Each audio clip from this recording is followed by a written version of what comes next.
সূরা আল আহকাফ। রহমান রহিম আল্লাহ তাআলার নামে। হামিম। আল্লাহ তাআলার কাছ থেকেই এ মহাগ্রন্থ আল কোরআনের অবতরণ, যিনি মহাপরাক্রমশালী ও প্রবল প্রজ্ঞাময়। আকাশমণ্ডলী ও জমিন এবং তাদের উভয়ের মাঝে যা কিছু রয়েছে, এর সব কিছু আমি একটি নির্ভুল লক্ষ্য ছাড়া সৃষ্টি করিনি, এবং এগুলো এক সুনির্দিষ্ট সময়ের জন্য পয়দা করেছি। কিন্তু এ মহাসত্যের অস্বীকারী ব্যক্তিরা যে যে জিনিস দিয়ে তাদের সতর্ক করা হয়েছিল তার থেকে মুখ ফিরিয়ে নেয়। হে নবী, তুমি তাদের বলো, তোমরা কখনো কি ভেবে দেখেছ, আর যাদের তোমরা আল্লাহর পরিবর্তে ডাকছ, আমাকে একটু দেখাও তো, তারা এই জমিনের কোনো অংশ কি নিজেরা বানিয়েছে, অথবা এই আকাশমণ্ডলী বানানোর কাজে তাদের কি কোনো ভূমিকা আছে?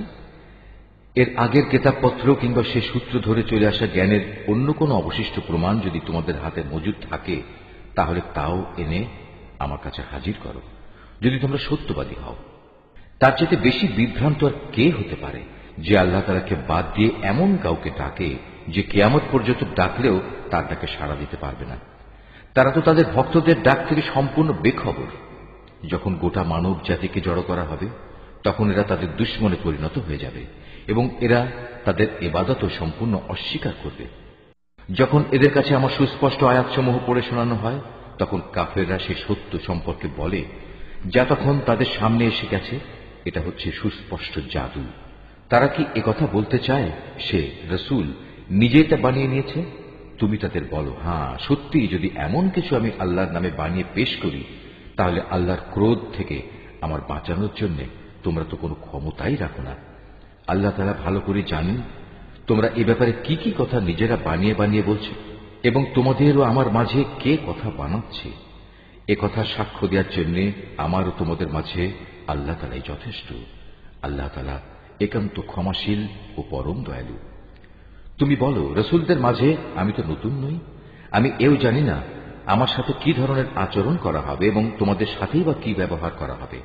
আমি শুধু সেটুকুরই অনুসরণ করি যেটুকু আমার কাছে ওহী করে পাঠানো হয়, আর আমি তোমাদের জন্য সতর্ককারী বই কিছুই নই।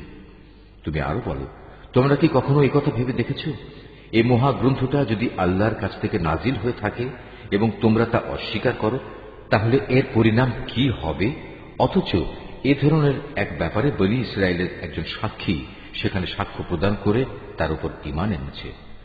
তারপরেও তোমরা অহংকার করলে জেনে রেখো, আল্লাহ তাআলা কখনো সীমা লঙ্ঘনকারীদের সঠিক পথে পরিচালিত করেন না। যারা অস্বীকার করেছে তারা ঈমানদারদের সম্পর্কে বলে, যদি ঈমান আনার মাঝে সত্যিই কোনো কল্যাণ থাকত, তাহলে কতিপয় সাধারণ মানুষ আমাদের আগে এ পথে এগিয়ে আসত না। যেহেতু এরা নিজেরা পথের কোনো দিশা পায়নি, তাই অচিরেই তারা বলতে শুরু করবে, এ তো হচ্ছে একটি পুরনো মিথ্যা অপবাদ। এর আগে মানুষদের পথপ্রদর্শক ও আল্লাহর রহমত হিসেবে মুসার কেতাব তাদের কাছে মজুদ ছিল, আর এ কেতাব তো পূর্ববর্তী কেতাবের সত্যতাও স্বীকার করে। এটা এসেছে আরবি ভাষায়, যেন তা সীমা লঙ্ঘনকারীদের সাবধান করে দিতে এবং ন্যায় পরায়ণ ব্যক্তিদের সুসংবাদ দিতে পারে। যেসব মানুষ একথা বলে আল্লাহ তাআলাই হচ্ছেন আমাদের একমাত্র মালিক, অতঃপর তারা এর উপর অবিচল হয়ে দাঁড়িয়ে থাকে, তাদের জন্য নিঃসন্দেহে কোনো ভয় শঙ্কা নেই এবং তাদের কখনো উদ্বিগ্নও হতে হবে না। তারাই হবে জান্নাতের অধিকারী, সেখানে তারা চিরদিন থাকবে। এ হচ্ছে তাদের সেই কাজের পুরস্কার যা তারা দুনিয়ায় করে এসেছে। আমি মানুষকে আদেশ দিয়েছি সে যেন নিজের পিতামাতার সাথে ভালো ব্যবহার করে, কেননা তার মা তাকে অত্যন্ত কষ্ট করে পেটে ধারণ করেছে এবং অতি কষ্টে তাকে জন্ম দিয়েছে, এবং এভাবে তার গর্ভধারণকালে ও জন্মের পর তাকে দুধ পান করানোর দীর্ঘ 30টি মাস সময়, অতঃপর সে যৌবনে পরিণত বয়সের দ্বারে এসে হাজির হয় এবং একদিন সে 40 বছরে এসে উপনীত হয়। তখন সে বলে, হে আমার মালিক, এবার তুমি আমাকে সামর্থ্য দাও।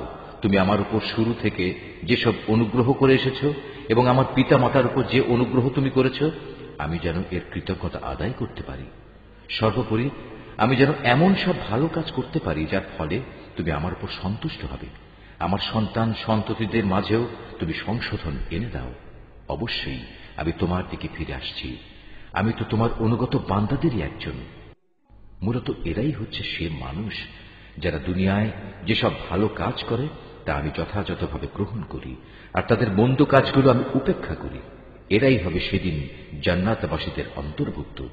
এদের কাছে প্রদত্ত আল্লাহর ওয়াদা যা সত্য প্রমাণিত হবে। তবে সে ব্যক্তির কথা আলাদা যে ব্যক্তি নিজ পিতা মাতাকে বলে, তোমাদের ধিক, তোমরা উভয়ে কি আমাকে এই বলে প্রতিশ্রুতি দিচ্ছ যে আমাকে কবর থেকে বের করে আনা হবে, অথচ আমার আগে বহু সম্প্রদায় গত হয়ে গেছে যাদের একজনকেও কবর থেকে বের করে আনা হয়নি। এ কথা শুনে পিতা মাতা উভয়েই আল্লাহর সাহায্য প্রার্থনা করে এবং সন্তানকে বলে, ও হে, তোমার দুর্ভোগ হোক, এখনো সময় আছে, আল্লাহ তাআলার উপর ঈমান আনো, আল্লাহর ওয়াদা অবশ্যই সত্য প্রমাণিত হবে। তারপরেও সে হতভাগা বলে, হ্যাঁ, তোমাদের এসব কথা তো অতীতকালের কিছু উপাখ্যান ছাড়া আর কিছুই নয়। এরাই হচ্ছে সেসব লোক যাদের উপর মানুষ ও জিনদের পূর্ববর্তী দলের মতো আল্লাহর শাস্তির বিধান অবধারিত হয়ে গেছে। এরা সবাই তাদের একই দলে সামিল হয়ে যাবে, আর এরা হচ্ছে ভীষণভাবে ক্ষতিগ্রস্ত। এই উভয় দলের প্রত্যেকের জন্যই তাদের নিজ নিজ কর্ম অনুযায়ী মান ও মর্যাদা রয়েছে।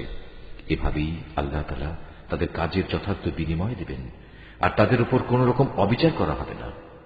যেদিন কাফেরদের জাহান্নামের জ্বলন্ত আগুনের সামনে এনে দাঁড় করানো হবে, তখন তাদের বলা হবে, তোমরা তো তোমাদের ভাগের যাবতীয় নিয়ামত দুনিয়াতেই বিনষ্ট করে এসেছ, এবং তোমাদের পার্থিব জীবনে সেসব নিয়ামত দিয়ে প্রচুর পরিমাণ ফায়দাও তোমরা হাসিল করে নিয়েছ।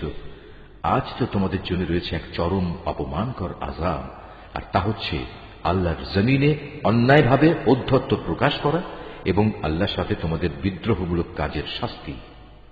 হে নবী, এদের তুমি আজ সম্প্রদায়ের এক ভাই হুদ নবীর কাহিনী শোনাও, যে আহকাফ উপত্যকার নিজ সম্প্রদায়ের লোকদের আল্লাহর আযাবের ভয় দেখাচ্ছিল। তার আগে পরেও আরো বহু সতর্ককারী নবী এসেছিল। তাদের মতো সেও বলেছিল, হে মানুষ, তোমরা এক আল্লাহ তাআলা ছাড়া আর কারো বন্দেগী করো না, আমি তোমাদের উপর একটি ভয়াবহ দিনের আযাবের আশঙ্কা করছি। এ কথা শুনে তারা বলল, আমাদের মাবুদদের বন্দেগী থেকে আমাদের ভিন্ন পথে চালিত করার জন্যই কি তুমি আমাদের কাছে এসেছ?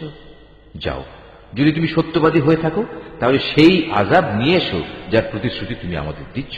সে বলল, সে জ্ঞান তো একান্তভাবে আল্লাহ তাআলারই রয়েছে। আমি তো শুধু সে কথাটুকুই তোমাদের কাছে পৌঁছে দিতে চাই, ঠিক যেটুকু দিয়ে আমাকে পাঠানো হয়েছে। কিন্তু আমি দেখতে পাচ্ছি তোমরা দারুণ অজ্ঞানতার মাঝে নিমজ্জিত একটি গোমরা জাতি। অতঃপর একদিন যখন তারা দেখতে পেল বড় একটি মেঘ খণ্ড তাদের জনপদের দিকে এগিয়ে আসছে, তখন তারা সমস্বরে বলে উঠল, এতে এক খণ্ড মেঘ মাত্র, সম্ভবত আমাদের উপর তা বৃষ্টি বর্ষণ করবে। হুদ বলল, না, এটি কোনো বৃষ্টি মেঘ নয়, এ হচ্ছে সে আযাবের বিষয় যা তোমরা ত্বরান্বিত করতে চেয়েছিলে। মূলত এ ছিল এক প্রলয়ঙ্করী ঝড়, যার মাঝে রয়েছে ভয়াবহ আযাব। এ ঝড় আল্লাহর নির্দেশে সব কিছুই ধ্বংস করে দেবে। তারপর তাদের অবস্থা সত্যি এমন হল যে তাদের বসত বাড়ি ছাড়া আর কিছুই দেখা গেল না।